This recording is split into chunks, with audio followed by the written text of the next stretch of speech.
c'est la 4e vidéo où je vais parler de Compostelle, la dernière, le bilan final, la conclusion. J'ai vraiment tardé à faire cette vidéo parce que j'avais pas envie, c'est ça, j'avais pas envie de faire de vidéo, donc voilà. Et là, comme j'ai pris du recul sur tout ça, le contenu sera vraiment différent de ce que j'avais prévu de faire à la base. À la base, je voulais vraiment rentrer dans le détail de chaque chose, et là, je vais faire en sorte que ce soit plus concis.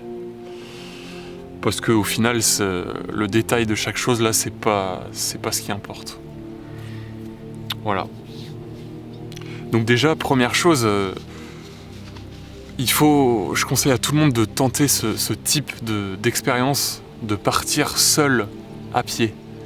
C'est vraiment quelque chose qui te forge, tu te retrouves tout seul, t'es vraiment seul et en plus sans confort, donc ça te pousse vraiment dans tes retranchements, t'apprends vraiment beaucoup de choses sur toi-même. Et ouais, c'est voire la meilleure façon d'apprendre des choses, je pense. C'est vraiment de partir seul voyager. Et ce qui est très étrange avec le voyage, surtout sur le voyage de Compostelle, moi ma destination c'était pas Compostelle, mais j'étais quand même sur un sentier qui menait à Compostelle. Donc bon, c'est tout comme. En fait, ce voyage, il t'oblige à croire à la foi, d'avoir la foi. Parce que déjà, tout le chemin, tu fais que passer par des églises, des cimetières, tout ce qui touche à la foi, à la religion. Donc déjà, rien que là...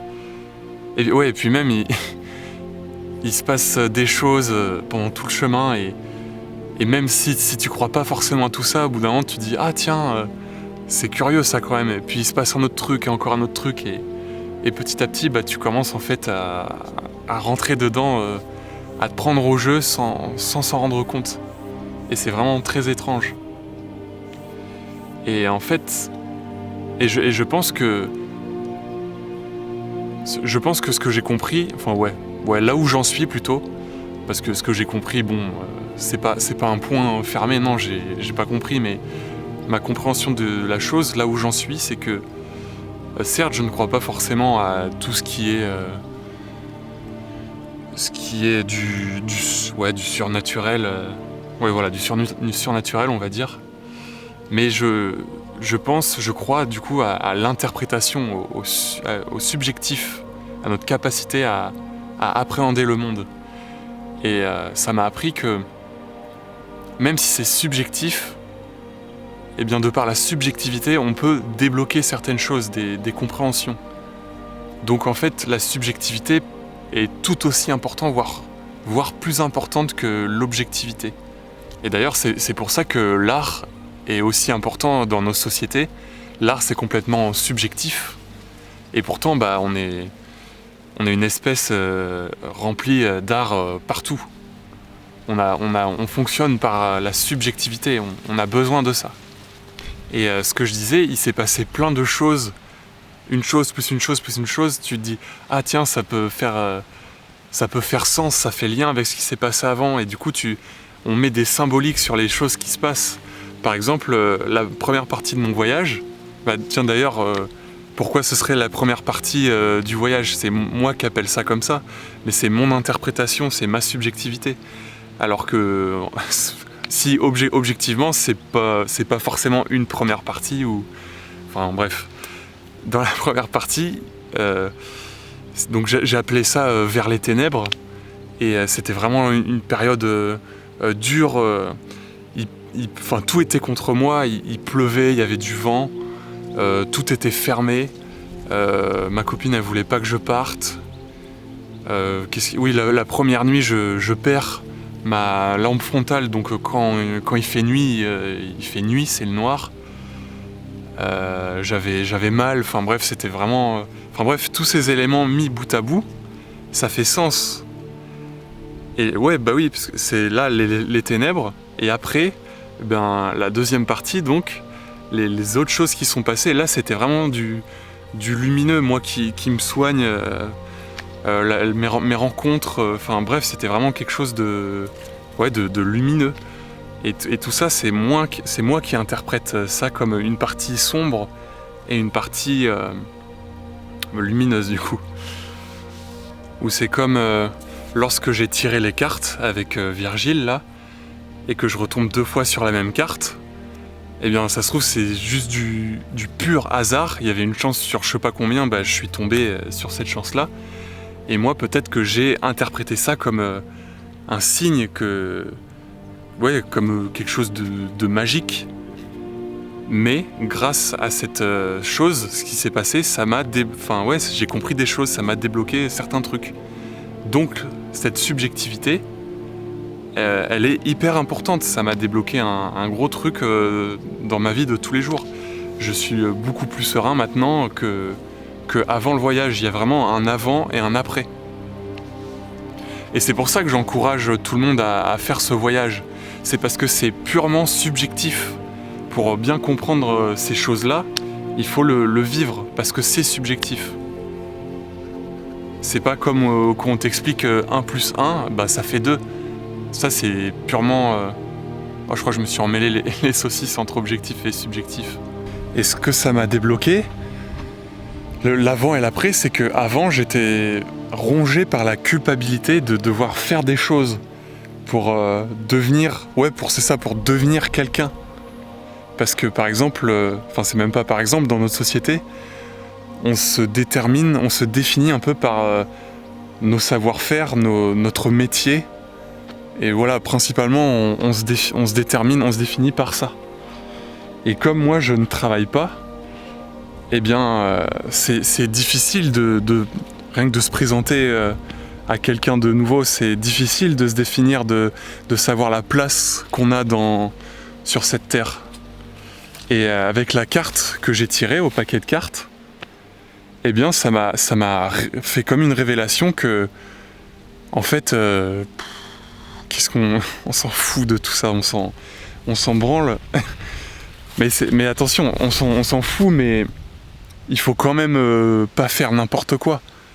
Mais je veux dire, il faut faire les choses qui nous tiennent à cœur, mais si ça marche pas ou s'il se passe des choses qui font que ça veut pas, et ben c'est pas grave. On s'en fout. Tout ceci n'a pas d'importance. Ça, c'est aussi plein de petites leçons qui arrivent tout au long du chemin. C'est tout bêtement l'acceptation des choses. Il pleut, bah t'attends. T'as mal, t'attends. Et t'as pas le choix, t'acceptes. Il y a un chien qui gueule toute la nuit, bah t'acceptes et t'attends. De toute façon, ça ne dépend pas de toi. Alors, si ça ne dépend pas de toi, pourquoi s'énerver ? Tu n'y peux rien, donc il faut juste accepter, prendre les choses comme elles viennent et aimer ce qu'il se passe. Voilà, aimer ce qu'il se passe tout simplement.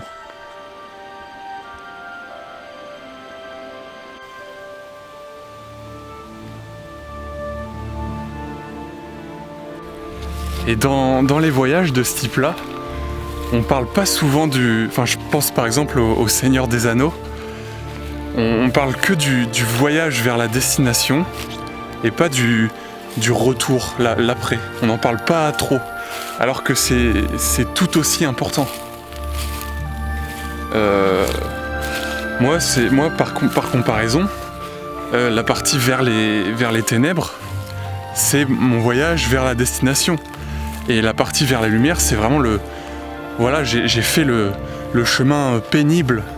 Et maintenant, bah, une fois que j'ai fait cette traversée dans le noir, eh bien, le retour où en fait tu es métamorphosé. Tu rentres chez toi et là tu es changé à jamais. Tu n'es plus la même personne. Ils en parlent un peu dans Le Seigneur des Anneaux, où ils disent que, et même dans le Hobbit, que après le voyage, eh bien, tu ne seras plus jamais le même. Mais c'est évoqué très peu. C'est plus évoqué dans les livres du Seigneur des Anneaux, mais dans les films, on s'en fout un peu, quoi. Parce que bon bah c'est du cinéma, quoi. c'est plus pour faire du spectacle, je pense, le Seigneur des Anneaux. Donc voilà, il y a vraiment le retour qui est très important du voyage aussi. Très très important. C'est vraiment la métamorphose. Bref, ce que je disais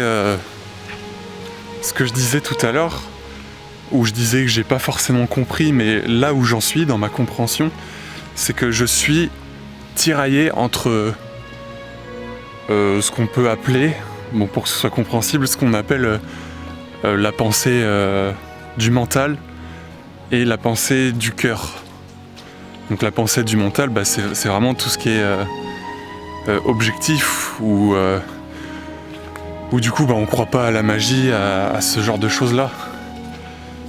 Et là, alors que la pensée du cœur, et bah, là c'est plus dans le ressentiment, on sent plus les choses, peut-être les choses mystiques, tout ça, on y croit plus. Et donc, ouais, je sais pas. Je suis bloqué entre la raison et le cœur. J'ai envie de croire aux deux, mais c'est chiant parce que bah, c'est paradoxal, quoi. Donc, ouais. Bah, après, c'est peut-être parce que c'est paradoxal que c'est ça qui fait tout le sel de la chose. Et donc, le mot de la fin, c'est bah, foncez et pars en pèlerinage. Sois un gros pèlerin.